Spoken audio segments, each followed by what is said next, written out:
पहला क्वेश्चन में पूछा गया कि प्रथम पंचवर्षीय योजना संसद में प्रस्तुत की गई थी। तो प्रथम पंचवर्षीय योजना संसद में कब प्रस्तुत की गई थी?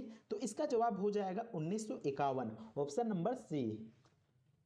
तो यहाँ पर देख सकते हैं कि भारत की पहली पंचवर्षीय योजना को भारत के पहले प्रधानमंत्री जवाहरलाल नेहरू ने संसद में पेश किया था।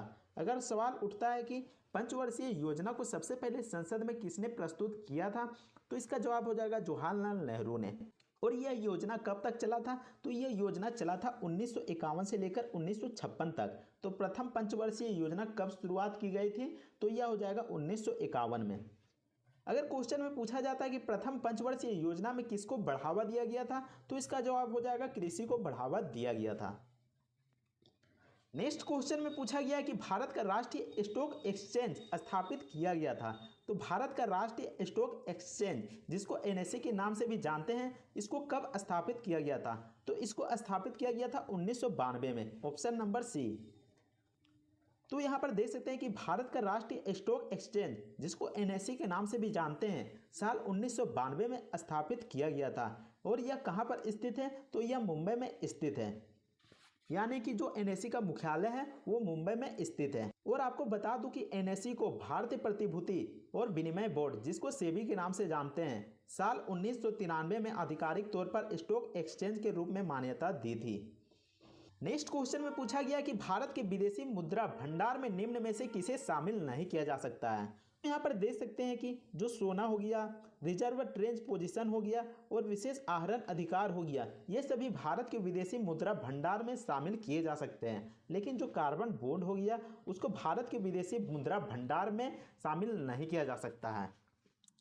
नेक्स्ट क्वेश्चन में पूछा गया कि भारत में ताजे पानी की सबसे बड़ी झील है। तो भारत में ताजे पानी की सबसे बड़ी झील कौन सा है? तो यहाँ पर हो जाएगा वुलर झील, ऑप्शन नंबर सी। और ये कहाँ पर स्थित है? तो यहाँ पर देख सकते हैं कि भारत में ताजे पानी की सबसे बड़ी झील वुलर झील है और ये जम्मू कश्मीर के बांदीपोरा जिले में स्थित है। तो वुलर झील कहाँ पर स्थित है? तो यह जम्मू कश्मीर में स्थित है। यह झील हरामुख पर्वत श्रृंखला के अंतर्गत आती है। और आपको बता दूं कि यह एशिया की दूसरी सबसे बड़ी ताजे पानी की झील है। नेक्स्ट क्वेश्चन में पूछा गया कि मुद्रा विद्युत संयंत्र किस राज्य में स्थित है? तो मुद्रा विद्युत संयंत्र किस राज्य में स्थित है? तो वो आपका गुजरात राज्य में स्थित है। तो यहाँ पर देख सकते हैं कि मुद्रा पावर प्लांट, जो कि गुजरात के कच्छ जिले के मुद्रा तालुका में स्थित है। नेक्स्ट क्वेश्चन में पूछा गया कि प्रायद्वीपीय भारत के निम्नलिखित में से कौन सी एक नदी अरब सागर में नहीं मिलती है? तो यहाँ पर कौन सा ऑप्शन हो जाएगा जो कि अरब सागर में नहीं गिरती है? आखिर कौन सा नदी है? तो यहाँ पर देख सकते हैं जो पेरियार है और जो नर्मदा है और जो ताप्ती है, ये सभी अरब सागर में गिरती है। लेकिन जो कावेरी नदी है, ऑप्शन नंबर बी, जो कावेरी नदी है वो बंगाल की खाड़ी में गिरती है।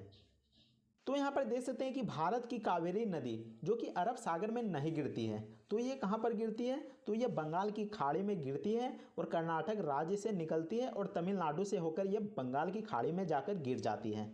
वही पेरियार नदी, ताप्ती नदी और नर्मदा नदी, ये भारत की वे नदियाँ हैं जो कि अरब सागर में गिरती है। नेक्स्ट क्वेश्चन में पूछा गया कि कंचनजंगा स्थित है। तो कंचनजंगा कहाँ पर स्थित है? तो इसका जवाब हो जाएगा सिक्किम, ऑप्शन नंबर बी। तो आपको बता दूं कि जो कंचनजंगा चोटी है वो भारत के सिक्किम राज्य में भी पड़ती है और नेपाल में भी पड़ती है। तो ऐसे में सिक्किम और नेपाल यहाँ पर दोनों बिल्कुल सही जवाब हो जाएगा। अगर राज्य पूछा जाता है तो यहाँ पर सिक्किम हो जाएगा, वही अगर देश पूछा जाएगा तो यहाँ पर नेपाल हो जाएगा। और यह दुनिया की तीसरी सबसे ऊंची चोटी है और इसकी ऊंचाई की बात करें तो उसकी ऊंचाई है 8,586 मीटर। नेक्स्ट क्वेश्चन में पूछा गया कि भारत की सबसे बड़ी खारे पानी की झील किस राज्य में स्थित है? तो भारत की सबसे बड़ी खारे पानी का झील कहाँ पर स्थित है? तो इसका जवाब हो जाएगा उड़ीसा। तो यहाँ पर देख सकते हैं जो चिल्का झील है, एशिया की सबसे बड़ी खारे पानी की झील है जो कि उड़ीसा राज्य में स्थित है। वही वुलर झील की बात करें तो वुलर झील अभी मैंने थोड़ी देर पहले बताया कि वुलर झील जम्मू कश्मीर में स्थित है और यह भारत की सबसे बड़ी मीठे पानी की झील है। वही वेवनाड झील, यह भारत की सबसे लंबी झील है और यह केरल राज्य में स्थित है। वही सांभर झील की बात करें तो सांभर झील यह भारत की सबसे बड़ी अंतर्देशीय नमक झील है और यह राजस्थान राज्य में स्थित है। नेक्स्ट क्वेश्चन में पूछा गया कि पृथ्वी के वायुमंडल में ओजोन परत किस परत में होती है? तो पृथ्वी के वायुमंडल में ओजोन परत किस परत में होती है? तो इसका जवाब हो जाएगा स्ट्रेटोस्फियर, यानी कि समताप मंडल। तो यहाँ पर देख सकते हैं कि पृथ्वी के वायुमंडल में ओजोन परत समताप मंडल में होती है, जिसको इंग्लिश में स्ट्रेटोस्फेयर कहा जाता है। समताप मंडल पृथ्वी की सतह से करीब 10 से 16 किलोमीटर की ऊपर से शुरू होता है। तो समताप मंडल के नीचे क्या होता है? तो वो क्षोभ मंडल होता है और लगभग 50 किलोमीटर की ऊंचाई तक फैला होता है। वायुमंडल में मौजूद ओजोन का करीब 90% हिस्सा समताप मंडल ही होता है। नेक्स्ट क्वेश्चन में पूछा गया कि निम्नलिखित में से किसने तुर्कान ए चहलगानी का गठन किया था? तो किसने तुर्कान ए चहलगानी का गठन किया था? तो इसका जवाब हो जाएगा इल्तुतमिश, ऑप्शन नंबर बी। तो आपको बता दूं कि दिल्ली सल्तनत के तीसरे शासक इल्तुतमिश ने तुर्कान ए चहलगानी का गठन किया था। आखिर तुर्कान ए चहलगानी क्या था? तो तुर्कान ए चहलगानी में इल्तुतमिश ने अपने भरोसेमंद गुलामों को शामिल किया था। तुर्कान ए चहलगानी को चालीसा भी कहा जाता है। अगले क्वेश्चन में पूछा गया कि कलकत्ता ब्रिटिश इंडिया की राजधानी बनी थी, तो वो कब बनी थी? तो वो बनी थी आपका 1772 में। तो आपको बता दूं कि साल 1772 से लेकर 1911 तक ब्रिटिश इंडिया की राजधानी कलकत्ता थी, लेकिन बाद में इसको दिल्ली शिफ्ट कर दिया जाता है। और जब कलकत्ता उस समय राजधानी थी, तभी उस समय गवर्नर जनरल वॉरेन हेस्टिंग्स थे और यह निर्णय जो कि कलकत्ता राजधानी रहेगी, तो इसका निर्णय वॉरेन हेस्टिंग्स ने लिया था। अगले क्वेश्चन में पूछा गया कि 1784 में एशियाटिक सोसाइटी ऑफ बंगाल की शुरुआत किसने की थी? तो 1784 में एशियाटिक सोसाइटी ऑफ बंगाल की शुरुआत किया गया था। तो यहाँ पर पूछा गया था किसने किया था? तो इसका जवाब हो जाएगा विलियम्स जोन्स ने, ऑप्शन नंबर ए। तो यहाँ पर देख सकते हैं कि सर विलियम्स जोन्स ने 15 जनवरी 1784 को एशियाटिक सोसाइटी ऑफ बंगाल की स्थापना किया था। और इसकी स्थापना कहाँ पर किया गया था? तो इसका स्थापना किया गया था कोलकाता के फोर्ट विलियम में। इस सोसाइटी की स्थापना के समय बंगाल के गवर्नर जनरल कौन थे? तो वो थे वॉरेन हेस्टिंग्स। नेक्स्ट क्वेश्चन में पूछा गया कि एंग्लो मैसूर युद्ध के बाद ईस्ट इंडिया कंपनी ने बंगाल का राज्यपाल किसे नियुक्त किया? तो बंगाल का राज्यपाल किसे नियुक्त किया गया था एंग्लो मैसूर युद्ध के बाद? तो इसका जवाब हो जाएगा रॉबर्ट क्लाइव, ऑप्शन नंबर ए। नेक्स्ट क्वेश्चन में पूछा गया कि जालियांवाला बाग नरसंहार के लिए कौन सा ब्रिटिश अधिकारी जिम्मेदार था? तो जालियांवाला बाग नरसंहार के लिए कौन सा ब्रिटिश अधिकारी उत्तरदायित्व था, यानी कि जिम्मेदार था? तो इसका जवाब हो जाएगा option number A, general Dyer.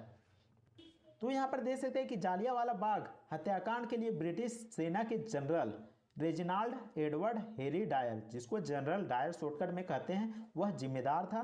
13 अप्रैल 1919 को बैसाखी का दिन था। अमृतसर के जालियांवाला बाग में सभी लोग शामिल हुए थे। वहीं पर हजारों लोगों को बिना किसी चेतावनी के गोलियां दाग दी गई थी। इस घटना को अमृतसर नरसंहार के नाम से भी जाना जाता है। अगले क्वेश्चन में पूछा गया है कि निम्नलिखित में से कौन कैबिनेट मिशन योजना 1946 का मंत्री नहीं था? तो कौन कैबिनेट मिशन योजना 1946 का मंत्री नहीं था? तो इसका जवाब हो जाएगा वेवेल, ऑप्शन नंबर बी। तो यहाँ पर देख सकते हैं कि आर्चिबाल्ड वेवेल जो कि कैबिनेट मिशन योजना 1946 का सदस्य नहीं था। तो कौन कौन यहाँ पर सदस्य थे? लॉर्ड पैथिक लॉरेंस जो कि भारत के राज्य सचिव थे। इसके अलावा नीचे में देख सकते हैं सर स्टेफोर्ड क्रिप्स, ये भारत के व्यापार बोर्ड के अध्यक्ष थे। एवी अलेक्जेंडर, ये एडमिरल्टी के प्रथम लॉर्ड थे। इस मिशन के तहत संविधान सभा का गठन किया गया था, यानी कि कैबिनेट मिशन के तहत संविधान सभा का गठन किया गया था। और संविधान सभा की आधिकारिक स्थापना कब की गई थी? तो वो की गई थी 6 दिसंबर 1946 को। पहला क्वेश्चन में पूछा गया कि महात्मा गांधी तथा मोहम्मद अली जिन्ना दोनों के मार्गदर्शक थे। तो महात्मा गांधी और मोहम्मद अली जिन्ना दोनों के मार्गदर्शक कौन थे? तो इसका जवाब हो जाएगा गोपाल कृष्ण गोखले, ऑप्शन नंबर ए। तो यहाँ पर देख सकते हैं कि गोपाल कृष्ण गोखले ऐसे व्यक्ति थे जो मोहनदास करमचंद गांधी यानी कि महात्मा गांधी और मोहम्मद अली जिन्ना दोनों के सलाहकार और गुरु थे। और आपको बता दूं कि महात्मा गांधी ने अपने गुरु गोपाल कृष्ण गोखले पर एक किताब भी लिखी थी। उस किताब का नाम था Gokhale my political Guru. Next question में पूछा गया कि संविधान के प्रारूप समिति की अध्यक्षता किसने की थी? तो संविधान के प्रारूप समिति की अध्यक्षता किसने की थी? तो इसका जवाब हो जाएगा डॉक्टर भीमराव अंबेडकर ने। नेक्स्ट क्वेश्चन में पूछा गया कि निम्नलिखित में से किसने भारतीय संविधान की प्रस्तावना को भारतीय संविधान के राजनीतिक कुंडली के रूप में वर्णित किया है। तो इसका क्या हो जाएगा जवाब? तो इसका जवाब हो जाएगा कन्हैया लाल मनिकालाल मुंशी ने, यानी कि के.एम. मुंशी ने। तो यहाँ पर देख सकते हैं कि कन्हैया लाल मनिकालाल मुंशी ने भारतीय संविधान की प्रस्तावना को भारतीय संविधान की राजनीतिक कुंडली कहा है। और मुंशी एक प्रमुख स्वतंत्रता सेनानी थे, राजनीतिज्ञ थे और लेखक थे। उन्होंने संविधान के प्रारूपण में अहम भूमिका निभाई थी। अगले क्वेश्चन में पूछा गया कि भारतीय संविधान के खालिस्तान का संबंध युद्ध, बाह्य आक्रमण तथा सशस्त्र विद्रोह की स्थिति आपातकाल से है। तो यहाँ पर कौन सा ऑप्शन हो जाएगा? तो यहाँ पर देख सकते हैं ऑप्शन नंबर बी अनुच्छेद 352 सही जवाब हो जाएगा। तो आपको बता दूं कि भारतीय संविधान के अनुच्छेद 352 का संबंध युद्ध, बाहरी आक्रमण और सशस्त्र विद्रोह की स्थिति आपातकाल से है। और इस अनुच्छेद के तहत राष्ट्रपति राष्ट्रीय आपातकाल की घोषणा कर सकता है। अगर उन्हें लगता है कि देश की सुरक्षा में कोई प्रभाव पड़ने वाला है, कोई बाहरी आक्रमण पड़ने वाला है, तो वह अनुच्छेद 352 के तहत आपातकाल की घोषणा कर सकता है। अगले क्वेश्चन में पूछा गया कि भारतीय संविधान की किस अनुसूची में पंचायती राज संस्थाओं के प्रावधान शामिल है? तो कौन से अनुसूची में पंचायती राज संस्थाओं के प्रावधान शामिल है? तो इसका जवाब हो जाएगा 11वीं अनुसूची। तो यहाँ पर देख सकते हैं कि जो 73वां संविधान संशोधन किया गया था 1992 में, तो उसका जरिए पंचायती राज व्यवस्था को संवैधानिक दर्जा दिया गया है और इसे 11वीं अनुसूची में शामिल किया गया है। अगले क्वेश्चन में पूछा गया कि भारतीय संविधान में मौलिक कर्तव्यों को किस वर्ष जोड़ा गया था या फिर शामिल किया गया था? तो भारतीय संविधान में मौलिक कर्तव्यों को वर्ष 1976 में शामिल किया गया था। तो यहाँ पर देख सकते हैं कि वर्ष 1976 में अपनाया गया, यानी कि जो साल 1976 में 42वां संविधान संशोधन किया गया था, उसके जरिए मौलिक कर्तव्यों को जोड़ा गया था, जो कि संविधान के भाग 4 में दिखाई देता है। इसके अलावा अनुच्छेद 51 का में मौलिक कर्तव्यों के बारे में लिखा हुआ है। नेक्स्ट क्वेश्चन में पूछा गया कि निम्नलिखित में से किस संशोधन ने मतदाताओं की आयु 21 वर्ष से घटाकर 18 वर्ष कर दी है? तो आखिर किस संशोधन के तहत मतदाताओं की आयु, यानी कि पहले 21 वर्ष के लोग वोट दे सकते थे, लेकिन अब 18 वर्ष के लोग भी वोट दे सकते हैं। तो कितनेवें संविधान संशोधन के द्वारा किया गया है? तो वो किया गया है 61वां संविधान संशोधन के द्वारा। तो यहाँ पर देख सकते हैं कि जो 1988 में 61वां संविधान संशोधन हुआ था, उसके जरिए मतदान की आयु 21 वर्ष से घटाकर 18 वर्ष कर दी गई है। जो कि राजीव गांधी प्रधानमंत्री थे, उस समय उनके द्वारा 21 वर्ष से घटाकर 18 वर्ष कर दिया गया था। और आपको बता दूं कि संविधान के अनुच्छेद 326 में संशोधन किया गया है, जो कि मतदान की आयु को कम कर दिया गया है। और मतदान का अधिकार एक प्रकार का कानूनी अधिकार है।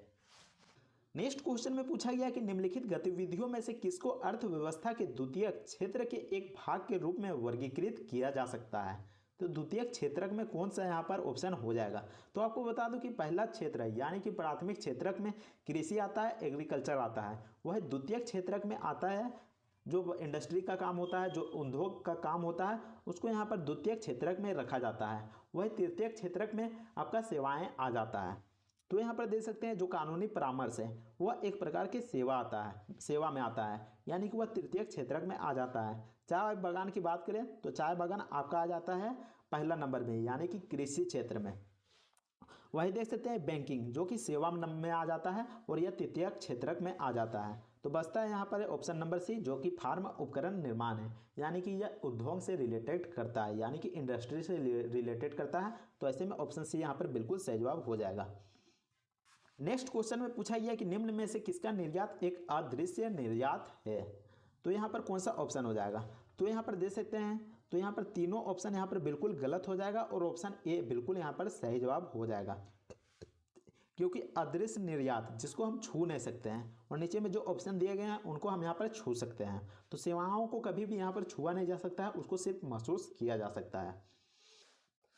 तो यहाँ पर देख सकते हैं कि अदृश्य निर्यात अंतर्राष्ट्रीय व्यापार का वह हिस्सा है जिसमें माल या वस्तुओं का आदान प्रदान नहीं किया जा सकता है। इसमें सेवा क्षेत्र शामिल है, जैसे कि बैंकिंग, बीमा, विज्ञापन, पर्यटन, कंसल्टेंसी आदि शामिल है। इसके अलावा अदृश्य निर्यात के कुछ और भी उदाहरण दिए गए हैं, शिक्षा, चिकित्सा, यात्रा, विदेशी सहायता, विदेशी ऋण और उन पर ब्याज का भुगतान। इसके अलावा आप्रवासी द्वारा घर पर परिवार के सदस्यों को पैसे भेजना, ये सभी अदृश्य निर्यात के अंतर्गत आते हैं। अगले क्वेश्चन में पूछा गया है कि ऐसी स्थिति जिसमें सरकार का व्यय उसके राजस्व से अधिक हो क्या कहलाता है।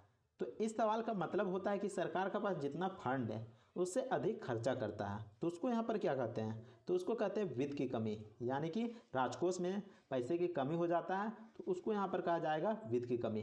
तो ऐसे समझ ही सकते हैं कि मान लीजिए कि सरकार अधिक खर्चा करेगी, मान लीजिए खजाना में पड़ा ही नहीं होगा और अधिक खर्चा करेगी तो वित्त में कमी तो ऑटोमेटिक ही होगी। नेक्स्ट क्वेश्चन में पूछा गया कि निम्नलिखित में से कौन सा राज्य भारत में सबसे अधिक कच्चे रेशम का उत्पादन करता है। तो इसका जवाब क्या हो जाएगा, तो कर्नाटक ऐसा राज्य है जहां पर सबसे अधिक कच्चा रेशम का उत्पादन किया जाता है।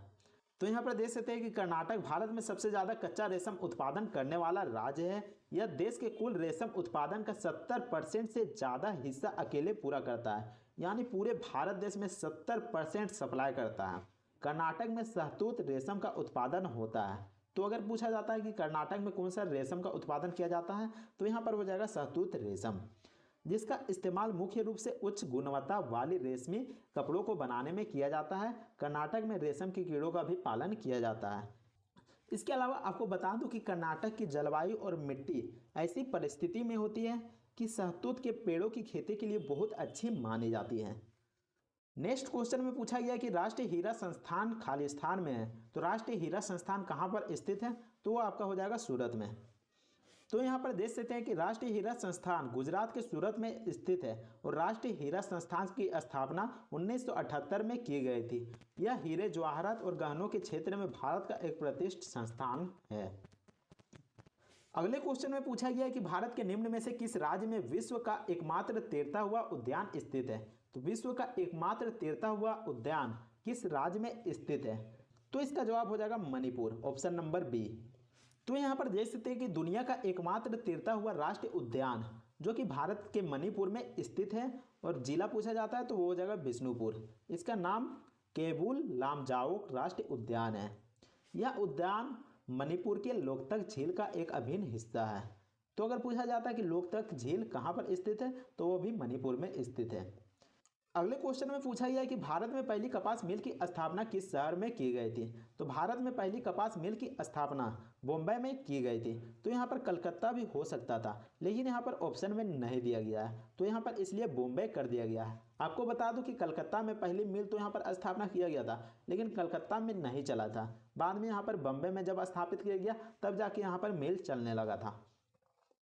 तो यहाँ पर देख सकते हैं कि भारत में पहली कपास मिल 1818 में कलकत्ता के पास फोर्ट ग्लस्टर में स्थापित की गई थी, लेकिन यह व्यावसायिक विफलता रही थी। यानी कि जो कलकत्ता में जो कपास मिल स्थापित किया गया था तो यहाँ पर सक्सेस नहीं कर पाया था। वही भारत में दूसरी बार मिल 1854 में केजीएन डाबर द्वारा बॉम्बे में स्थापित किया गया था और उस कंपनी का नाम रखा गया था Bombay spinning and weaving company और वहाँ पर चल पड़ा था। अगले क्वेश्चन में पूछा गया कि क्षेत्रफल की दृष्टि से भारत का सबसे छोटा राज्य कौन सा है। तो क्षेत्रफल की दृष्टि से पूछा गया है तो इसका जवाब हो जाएगा ऑप्शन नंबर सी, गोवा। तो यहाँ पर देख सकते हैं कि हमारे देश में क्षेत्रफल के अनुसार सबसे छोटा राज्य गोवा है और वही जनसंख्या की बात करें तो जनसंख्या में यह चौथा नंबर में आता है। तो अगर आपको यह वीडियो पसंद आता है तो वीडियो को लाइक जरूर कीजिएगा, इसके अलावा चैनल को भी सब्सक्राइब जरूर कर लीजिएगा। तो मिलते हैं नेक्स्ट वीडियो में, तब तक के लिए जय हिंद, वंदे मातरम।